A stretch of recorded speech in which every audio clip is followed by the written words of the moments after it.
Wanafunzi wa Chuo Kikuu cha Katoliki Mbeya kilichopo Makutano ya barabara maarufu kama Mafyati wamelalamikia kuhusu hatari zinazojitokeza kutokana na baadhi ya waendesha vyombo vya moto kutozingatia uwepo wa kivuko kilichopo eneo la chuo. Wanafunzi hao wanasema kuwa mara nyingine ajali zinaripotiwa wakati wananchi au wanafunzi wanapovuka katika kivuko hicho, huku sababu kubwa ikitajwa kuwa ni mwendo kasi wa vyombo vya moto vinapopita eneo hilo. Kwa majina naitwa Benjamin Clement Benjamin, ni mwanafunzi wa KUOM ambaye changamoto yetu sisi kama wanafunzi tunapata sana wakati wa kuvuka kutoka ng'ambo nyingine na kuingia shuleni ni pale tunapofika eneo la zebra na hakuna kiashiria chochote kile ambacho kinaitaka gari eza kutoka kule au chombo cha moto kiweze kusimama chenyewe binafsi.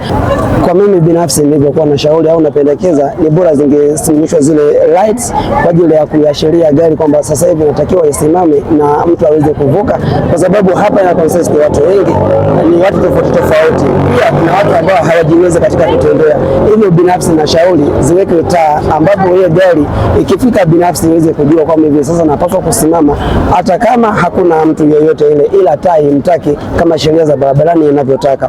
Hii itaweza kumsaidia mtu anayehitaji kuvuka, aidha hata kama sio mwanafunzi, inaweza kumsaidia yeye kuvuka pale taa inapokuwepo, inamsaidia kuvuka bila kuangalia huku wala huku, kwa sababu gari zitakuwa zimesimama zenyewe kutokana na sheria za barabarani inavyotaka. Kwa majina naitwa Carolina Ambrose.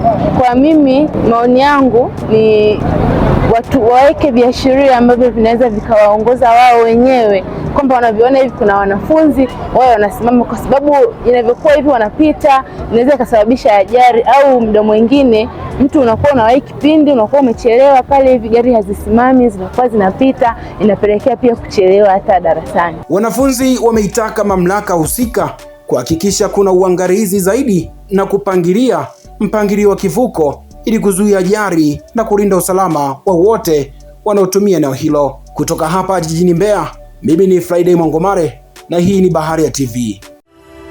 Asante kwa kuifuatilia Baharia TV. Usisahau kulike, kusubscribe, kucomment na kushare.